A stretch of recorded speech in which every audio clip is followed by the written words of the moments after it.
Hello and welcome to cric insights. 1970 के दशक में South African batsman Graeme Pollock ने एक वर्ल्ड रिकॉर्ड बनाया था 16 लिस्ट इनिंग में 1000 रन बनाने का। ये वो दौर था जब वनडे क्रिकेट अपने शुरुआती दौर में था। उसके बाद से लेकर लगभग 55 साल हो गए हैं। बड़े बड़े दिग्गजों ने क्रिकेट के इस खेल को खेला, लेकिन ग्रैम पोलाक का रिकॉर्ड नहीं टूटा। इस बार विजय हजारे ट्रॉफी में अमन मोखाडे ने 16 इनिंग में 1000 रन बना करके उस रिकॉर्ड की बराबरी की। साथ में विजय हजारे ट्रॉफी में 814 रन बनाए, 5 century, man of the tournament, अपनी टीम को फाइनल जिताया। रणजी ट्रॉफी का सीजन अभी चल रहा है। 6 मैचेस में 650 रन ऑलरेडी बना चुके हैं। T20 के फॉर्मेट में उन्होंने 350 बनाई इस बार सैयद मुश्ताक अली ट्रॉफी में, और धमाकेदार स्ट्राइक रेट के साथ बल्लेबाजी की। ये सब बड़ी अचीवमेंट अमन मोखाडे की इस सीजन देखने को मिली है। अमन मोखाडे आज हमारे साथ हैं। उनसे जानेंगे कि उन्होंने ये सब कैसे किया, इसके पीछे की प्रोसेस क्या रही। अमन, सबसे पहले many congratulation for this brilliant thank you. Performance, outstanding achievement. Thank you so much भैया, थैंक यू। तो सबसे पहले आप मुझे यही बताइए कि आपने ये कैसे किया, तैयारी क्या की थी आपने इस बार इस सीजन के लिए। बहुत से फैक्टर्स है भैया ऐसे। मैं प्रिपरेशन हमेशा मेरा अप टू द पॉइंट होता है। एक्चुअली मैं जब भी ऑफ द फील्ड होता हूँ तो क्रिकेट के बारे में बहुत सोचता हूँ कि मैं और कहाँ इम्प्रूव कर सकता हूँ। इवन अगर मैंने 100 भी बनाया कोई गेम में और मेरे पास टाइम है तो मैं सोचता हूँ कि मैं और कहाँ इम्प्रूव कर सकता हूँ, तो वो मेरा हमेशा दिमाग चलते रहता है। और प्रिपरेशन ऐसा कुछ अलग नहीं था, हमेशा से मैं जो प्रिपेयर करते आया हूँ टूर्नामेंट्स के पहले ऑफ सीजन में वैसा ही प्रिपरेशन था। बस इस बार थोड़ा एक्सपीरियंस था मुझे, क्योंकि मैं लास्ट 2 साल से सीनियर टीम के साथ हूँ, विदर्भ सीनियर टीम के साथ। तो काफ़ी सीखने मिला है मेरे को ये लेवल के बारे में। तो वही चीज़ें इम्प्लीमेंट करने की कोशिश किया इस साल जो मैं लास्ट ईयर सीखा था। कुछ थोड़ा टेक्निक वगैरह में भी आपने चेंज किया था इस बार। हाँ सर, कुछ कुछ एरिया मुझे जो लगते थे कि जहाँ पर मैं और अपना रेंज बढ़ा सकता हूँ शॉट्स का। इवन कई कई एरियाज में जहाँ पर मैं पहले इतना नहीं खेलता था, वो एरियाज भी मैंने एक्सप्लोर करने की कोशिश की। और लकीली वो अच्छा रिजल्ट आया उससे। तो इस सब में आपको मेंटोर करने वाला, आपको हेल्प करने वाला कौन था। लकीली मैं काफ़ी अच्छे लोगों से सराउंडेड हूँ फिलहाल। और काफ़ी अच्छे लोगों से मेरी बातचीत चलती रहती है, क्रिकेट के बारे में डिस्कशन होता रहता है।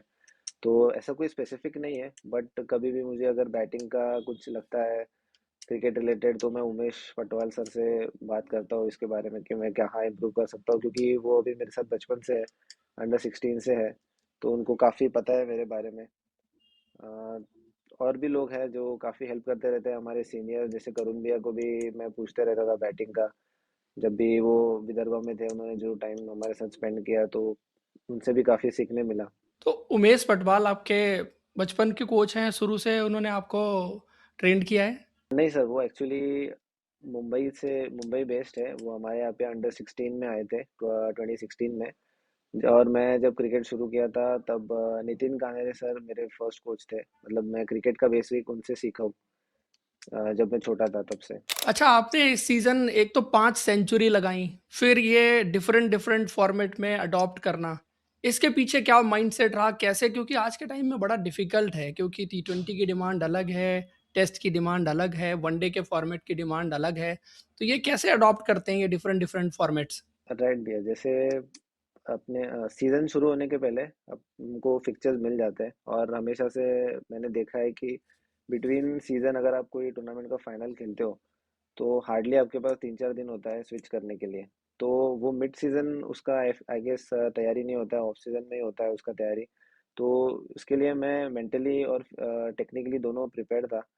मैंने सोचा था कि मेरे को टाइम कम मिलेगा तो मेरे को कैसे स्विच करना है बीच में। मैं ऐसे एक बेस बनाने की कोशिश की अपने बैटिंग में, जिससे मुझे ज़्यादा ज़्यादा चेंजेस ना करना पड़े मेरी बैटिंग को लेके, और वो जो ट्रांजिशन है वो मेरे को ईजी पड़े। T20 क्रिकेट के पॉइंट ऑफ व्यू से आपने कुछ स्पेसिफिक ड्रिल की थी, क्योंकि इस बार आपकी शॉट्स मेकिंग अलग ही नजर आ रही थी। वनडे में भी, T20 में भी आपने जिस तरह से चौके छक्के लगाए, तो वो शॉट्स अलग नजर आ रहे थे। उसके लिए कुछ अलग से ड्रिल या कुछ प्रिपरेशन की थी आपने। सर मुझे लगता है ये सीनियर क्रिकेट जो है यहाँ पर सब टेक्निकली तो साउंड है ही, बट यहाँ पर काफ़ी थिंकिंग माइंड्स है और काफ़ी स्मार्ट क्रिकेटर्स है यहाँ पर। तो एवरी सीजन सबको सबकी नज़र होती है आप पे, आप कैसे प्लेयर हो सबको पता होता है, वीडियो सबके पास अवेलेबल होते हैं। तो मुझे लगता है कहीं ना कहीं आपको अपग्रेड करते रहना पड़ता है अपने टेक्निक में। आप एक ही पैटर्न में ज़्यादा देर तक डिपेंड रह नहीं सकते। तो ये मैंने सोचा था कि यार मेरे अगेंस्ट टीम्स आएंगी, क्योंकि मैं अभी 2-3 साल से सीनियर क्रिकेट खेल रहा हूँ। तो मुझे पता था कि टीम का मेरे अगेंस्ट क्या प्लान होगा और मुझे उसको ओवरकम करने के लिए क्या चीज़ें लगेगी। तो वो मैंने प्लान किया था इस बार, और लकीली एग्जीक्यूट हो रहा है वो अभी। आपने इस सीजन जो इतने रन बनाए, क्रैम पोलाक का रिकॉर्ड तोड़ा, ये सब जो अचीवमेंट रही, इसके बाद कहीं थोड़ा प्रेशर फील होता है कि यार अब इसको रेप्लिकेट करना है, अगले सीजन भी इस तरह की परफॉर्मेंस कंटिन्यू करनी पड़ेगी, क्योंकि अब सोशल मीडिया पे भी आप देखिए हर जगह आपको प्रेज किया जा रहा है, तो उसका कहीं प्रेशर थोड़ा फील होता है सोशल मीडिया का? नॉट रियली भैया, ऐसा कुछ फील तो नहीं हुआ एक्चुअली। काफ़ी मोटिवेटेड और काफ़ी ग्रेटफुल फीलिंग है कि आप लोग को आपको इतने लोग अभी फाइनली जान रहे हैं, आपका गेम देख रहे हैं।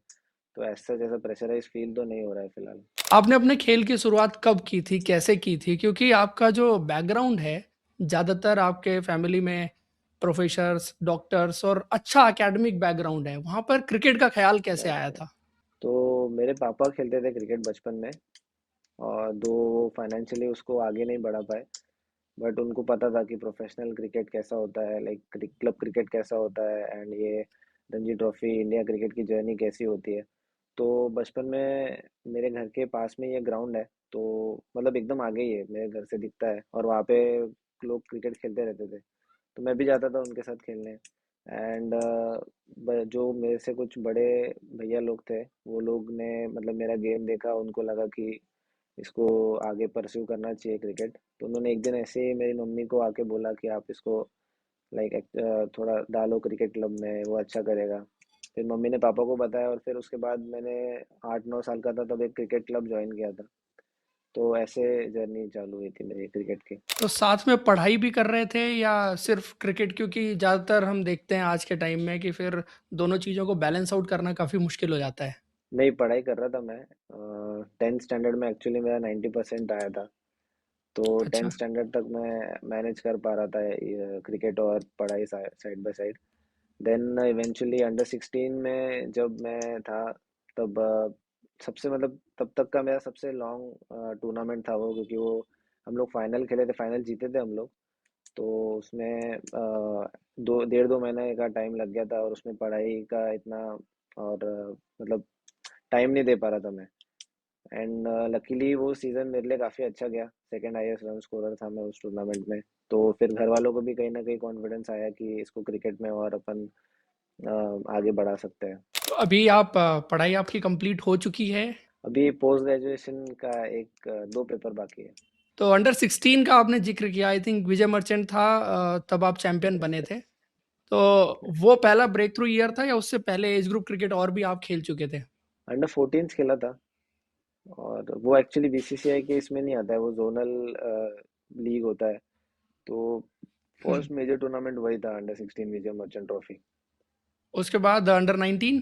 हाँ, एज ग्रुप क्रिकेट फिर मैं कंटिन्यू खेला उसके बाद, अंडर 19 एंड अंडर 25, 23। आपका उस साल कोच कौन था? उस्मान गनी सर ही थे जब आप जीते थे ट्रॉफी? नहीं, तब हमारे कोच अंडर 16 में रंजीत पराड़कर सर थे। फिर अंडर 19 अच्छा। में जब हम मैं आया, मेरा फर्स्ट ईयर था, तब भी हम ट्रॉफी जीते, तब उस्मान सर थे।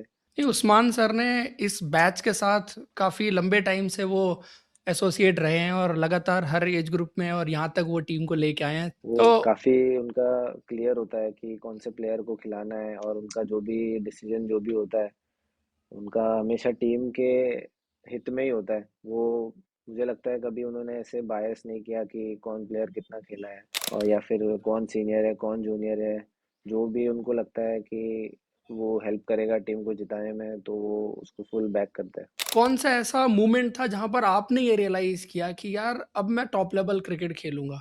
कुछ ऐसा किसी बड़े प्लेयर के साथ इंटरेक्शन कुछ हुआ, कुछ इनसाइट्स आपको मिली जहां से आपका बिलीफ चेंज हुआ और क्रिकेट आपकी चेंज हुई? पर बचपन से ही मेरा बिलीफ था कि मैं एक्चुअली ड्रीम जब से स्टार्ट किया है तब से वही है कि इंडिया के लिए खेलना है, और वो बिलीफ हमेशा से रहा है मेरा। कभी भी जब भी रन्स वगैरह थोड़ा नहीं होता है, तब भी वो बिलीफ हमेशा मेरे साथ रहता है कि जब भी अपॉर्चुनिटी आएगा तो I will make it count. And ऐसा एक अपॉर्चुनिटी जब मैं अंडर 19 में था and I was scoring runs, तब हमारे यहाँ पर चंद्रकांत पंडित सर थे। तो उन आपने अगर उनका पैटर्न देखा रहेगा तो वो काफ़ी यंग प्लेयर्स को जल्दी रणजी ट्रॉफी में चांस देते। तो जब मैं यस। अंडर 19 में रन्स कर रहा था, तो उन्होंने बोला था मुझे कि you are very close to that level, हम लोग तेरे को देख रहे हैं और तू कभी भी खेल सकता है, तू प्रिपेयर्ड रहना उसके लिए। इवन वसीम जाफर सर जब थे हमारे साथ, उन्होंने भी मुझे मतलब वो हमारे मैचेस देखते थे, जब भी सिविल लाइंस में ही वो रहते थे और मैच वहीं पे होता था। तो आफ्टर द गेम वो काफ़ी बताते थे मुझे कि तू ऐसे कर सकता है, तेरे को सीनियर क्रिकेट में ऐसे हेल्प होगा। तो वो जैसे आपने बात करी कि कहा वो पुश लगा, जब आपको कोई इतना सीनियर लेवल कोच और सीनियर लेवल प्लेयर बोलता है कि you are capable of doing it, तो वो कहीं ना कहीं काफ़ी मोटिवेटेड फील करवाता है। 2015 में एक टेस्ट मैच था नागपुर में, विराट कोहली को आपने नेट्स में बॉलिंग किया था। वो क्या एक्सपीरियंस था? हाँ जी, हाँ जी। जब से सर मैं क्रिकेट प्रोफेशनली देखते आ रहा हूँ तो I have been inspired by him a lot, Virat Kohli से। क्योंकि वो जैसे खुद को कैरी करते हैं ग्राउंड पे, इवन वाइल बैटिंग और इवन वाइल फील्डिंग एनीथिंग, तो मुझे ऐसा एक ड्रीम था तब कि मैं उनसे मिलूं। और वो, हालांकि मैं इतनी बॉलिंग नहीं डालता हूँ बट स्टिल मुझे कैसे तो भी उनसे मिलना था। तो आई टोल्ड आवर सीनियर, एक मैनेजमेंट में सर है, उनको बोला कि सर मुझे कैसे तो भी नेट बॉलर के इसमें डाला दो। तो I just watch him play कि वो कैसे प्रिपेयर करता है गेम के पहले, एंड इवन नेट्स में उसका क्या एटीट्यूड होता है, अप्रोच होता है। तो वही एक मेरा थिंकिंग था, तो इसलिए फिर मैंने वो नेट बॉलिंग का अपॉर्चुनिटी ग्रैब किया। उस टाइम तो आप सिर्फ 15 साल के थे, आई थिंक, राइट? जी जी जी जी। जी और आप जी बैटिंग करते थे, फिर आप नेट बॉलर बन के वहां पे चले गए। जी जी। सिर्फ आपने देखा या विराट कोहली से कुछ बात भी हुई आपकी? तब वो बात तो कुछ नहीं हुई, और इवन बॉलिंग भी नहीं डाला मैंने उनको, वो सिर्फ नेट अपना साइड आर्म पे बैटिंग किए। एंड मैं जस्ट उनको बाजू के नेट से देख रहा था। बट वो जो अच्छा। एनर्जी वो ला रहे थे तब, और जो इंटेंसिटी से वो बैटिंग कर रहे थे, तो वो काफ़ी इंस्पिरेशनल था। उसके बाद 2 साल के बाद MS धोनी से भी आपका नेट्स में आपने बॉलिंग की थी, क्या स्टोरी थी वो? जी वही वो फिर से मैच थी हमारे यहाँ पे, T20 मैच थी, आई गेस तब, या वनडे मैच थी। तो उसमें भी मैं चाहता था कि मुझे कहीं ना कहीं चांस मिले उनको बॉलिंग डालने का। इवन वो ऑस्ट्रेलिया के साथ मैच थी, और ऑस्ट्रेलिया के भी काफ़ी अच्छे प्लेयर्स आए हुए थे, स्टीव स्मिथ तो आए हुए थे, और अच्छे प्लेयर्स आए, अच्छी टीम आई हुई थी। तो मैं बस सोच रहा था कि कैसे तो भी मैं वहाँ पे चले जाऊँ, उनका प्रिपरेशन देखूँ, just to be in that environment and just to feel कि कैसे लगता है इन बिग प्लेयर्स के साथ। आपका रोल मॉडल कौन है? ऐसे स्पेसिफिकली कोई नहीं है, but I look up to a lot of people, क्योंकि बहुत से इंटरनेशनल प्लेयर जो भी वहाँ पे खेल रहे हैं वो काफ़ी इंस्पिरेशनल है। But majorly I look up to Hardik Pandya and Virat Kohli mostly. आपकी रनिंग बिटवीन द विकेट बड़ी कमाल की रहती है, और MS धोनी के साथ एक चीज कही जाती थी कि वो रन जज बहुत अच्छा करते हैं। जितना अच्छा वो दौड़ते हैं ना, उतना अच्छा उनकी जजमेंट भी रहती है। इस बार आपकी भी जो running right. Between the wicket थी वो कुछ वैसी नजर आ रही थी। फील्ड पे भी आप एकदम लाइव वायर नजर आ रहे थे, चाहे डीप में सेव करने हो, चाहे वो इन फील्ड में हो, आपने काफी रन अपनी टीम के लिए बचाए। तो फील्डिंग को कैसे आप राइट राइट। अपनी प्रिपेयर करते हैं, और दूसरा जो है running between the wicket? Growing up मैं इतना स्ट्रॉन्ग किड नहीं था, मेरे पास इतना स्ट्रेंथ नहीं था। तो जोर से अगर टाइम भी अच्छा करता था तो बाउंड्री तक बॉल जाता नहीं था, तो भाग के रन बनाने पड़ते थे तब भी। तो वो बचपन से हैबिट लग गई है कि 1 रन को कैसे 2 रन बनाओ, 2 रन को कैसे 3 रन बनाओ। तो वो बचपन की हैबिट अभी कैरी ऑन कर पा रहा हूँ मैं, तो वो भी एक अच्छी बात है। और इवन फील्डिंग में जैसे मैंने आपको बताया कि मुझे विराट कोहली जो है वो जब फील्ड में रहते हैं, तब उनका जो एटीट्यूड होता है वो काफी पूरे टीम को लिफ्ट अप करता है, पूरे टीम को मोटिवेट करता है, एनर्जी देता है। तो वो बचपन से मुझे पसंद था वो एटीट्यूड, और वो मैं चाहता था कहीं ना कहीं मैं भी उसको कैरी फॉरवर्ड करूँ। विदर्भा की टीम के बारे में बताइए। ये चैंपियन टीम है, लगातार हर फॉर्मेट में अच्छा कर रही है, विजय हजारे ट्रॉफी में, रणजी ट्रॉफी में। कैसा है टीम का माहौल? टीम का माहौल हमेशा से, जो आपने कहा कि हम लोग एक बैच से खेलते आ रहे हैं, बचपन से हम एक दूसरे को जानते हैं, तो वो हमेशा से we are lucky to have that camaraderie between us. सब सब एक दूसरे के लिए खड़े रहते हैं, जब भी किसी का अगर थोड़ा लीन पैच आ रहा है तो everybody is banking each other. तो वो एनवायरनमेंट कहीं ना कहीं आपको चैंपियनशिप जिताने में बहुत हेल्पफुल होता है, मुझे ऐसा लगता है। एंड हाँ, कहीं न कहीं यही राज़ है। और ऐसा नहीं है कि बस उसके ऊपर ही हमारे ऐसे चैंपियनशिप्स आ रहे हैं। काफ़ी और भी फैक्टर्स हैं, जैसे मेरे को लगता है कि हमारे यहाँ पे काफ़ी थिंकिंग क्रिकेटर्स हैं। स्किलफुल तो है ही, बट मैच्योर क्रिकेटर्स है काफ़ी। अभी आप देखोगे सब 4-5 साल से सीनियर क्रिकेट खेलते आ रहे हैं, और इतने साल सर्वाइव करना सीनियर क्रिकेट में अच्छे परफॉर्मेंस के साथ, वो भी एक क्रेडिटेबल बात है। तो आई जस्ट फील कि we are blessed with lot of good players now. जब कभी टीम थोड़ा डाउन होती है तो कैसे कौन ऐसा वो कैरेक्टर है आपकी टीम में जो टीम को लिफ्ट करता है या मोटिवेट करता है? समटाइम्स आपको थोड़ा सा वो फनी कैरेक्टर भी चाहिए, तो कौन है आपकी टीम में ऐसा वो कैरेक्टर? लिफ्ट अप तो एक्चुअली सभी करते हैं, ऐसा कुछ नहीं है हमारे इसमें, क्योंकि हमको अभी वो बिलीफ आ गया है कि ऐसे एक गेम अगर, जैसे आपने देखा होगा हम विजय हजारे का फर्स्ट मैच हार गए थे। हालांकि हमने हम्म। उसमें 383 रन्स बनाए थे, we had a very good score on the board, but still वो मैच हम कुछ फैक्टर्स की वजह से हार गए थे। बट वो बिलीफ था तब भी था, क्योंकि जब हम लोग वो मैच हार के वापस भी आए तो किसी ने ये नहीं सोचा कि अब कैसे होगा, क्वालिफाई कैसे करेंगे। बस उसके बाद हमने और बेटर प्लान करना सोचा, और टूर्नामेंट कैसे जीतना है उसके ऊपर हमेशा से हमारा बिलीफ था, तो वो कभी नीचे नहीं जाता है। और फनी कैरेक्टर तो हमारी टीम में यश राठौड़ है, तो वो अच्छा। कभी ऐसे टीम, हाँ हाँ, वो तो है ही। फील्ड पे तो वो फनी नहीं दिखता, बिल्कुल बहुत सीरियस रहते हैं। फील्ड पे सर एक्चुअली अभी उसने कुछ क्रूशल कैचेस उससे मिस हो गए हैं, इसलिए शायद वो थोड़ा अभी शांत रहता है फील्ड पे। बट आई डोंट थिंक कि उसको इतना फर्क पड़ता है। Even when he has not performed, वो still is very happy for his teammates, और वो सबसे पहले आएगा आपको कॉन्ग्रेचुलेट करने के लिए, आपको वो बधाई देने के लिए हमेशा आएगा। एंड वो हमेशा, you can sense the room कि कैसे टीम का माहौल चल रहा है और कब टीम को उठाना है। तो वो एक काफ़ी इम्पोर्टेंट फैक्टर है हमारी टीम का वो। आपका बेस्ट बडी कौन है टीम में? हमारी सर पूरी बैच ही जो हम लोग साथ में खेल रहे हैं, यश राठौड़ हो गया, हर्ष दुबे हो गया, अथर्व तायडे हो गया, नचिकेत भूते हो गया, हम लोग सब साथ में बचपन से खेलते आ रहे हैं। तो हम जब भी ऑफ द फील्ड होते हैं हम लोग साथ में हैंग आउट करते हैं। तो यही है मेरे मतलब बेस्ट बडीज। कोई एक फिर भी होता है जिसके बहुत ज्यादा क्लोज होते हैं, जिसको सब कुछ बताते हैं?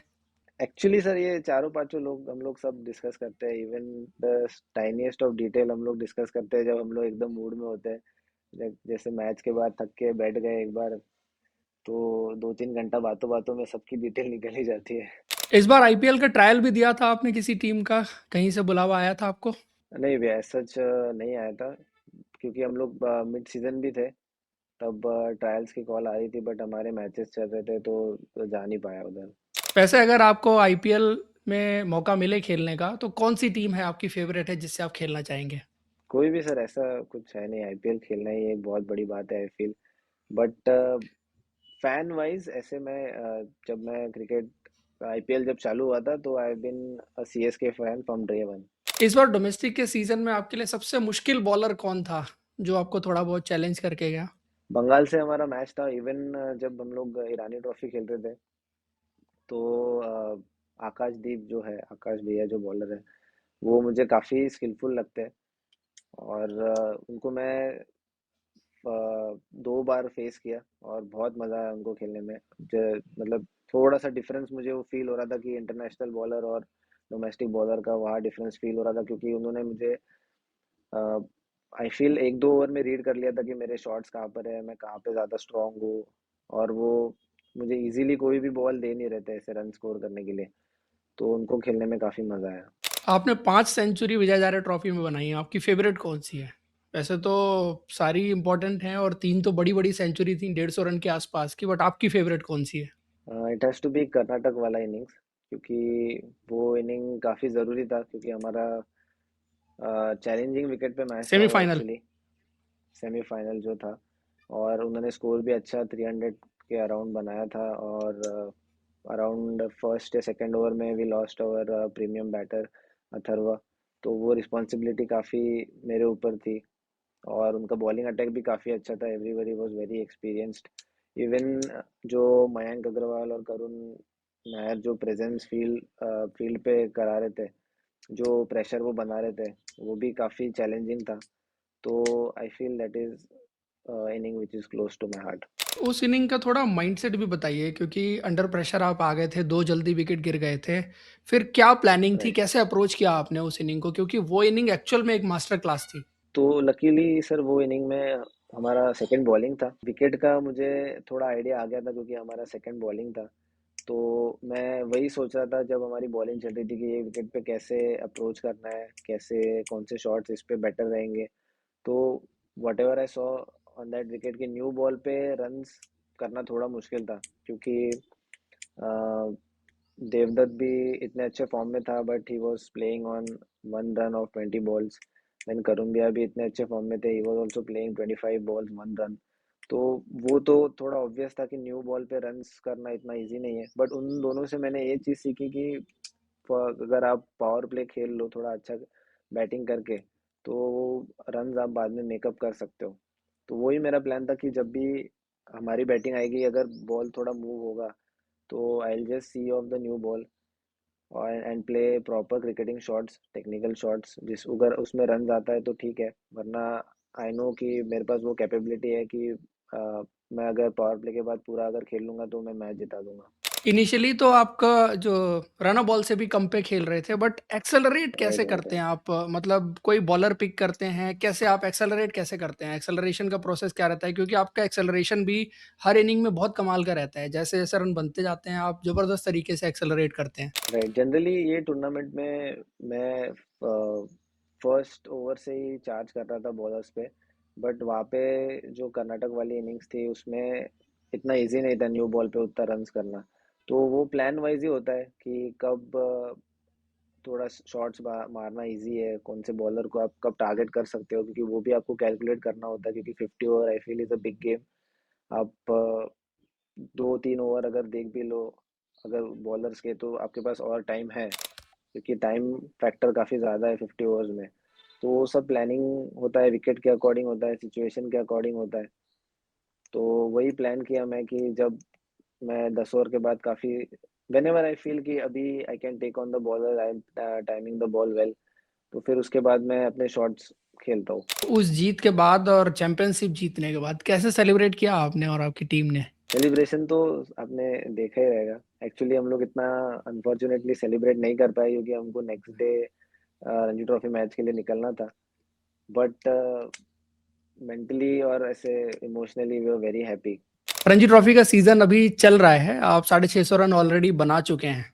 तो क्या प्लान्स हैं आपके फ्यूचर के इस बार रणजी ट्रॉफी में भी, और वैसे भी आपके क्रिकेट के फ्यूचर के क्या प्लान्स हैं?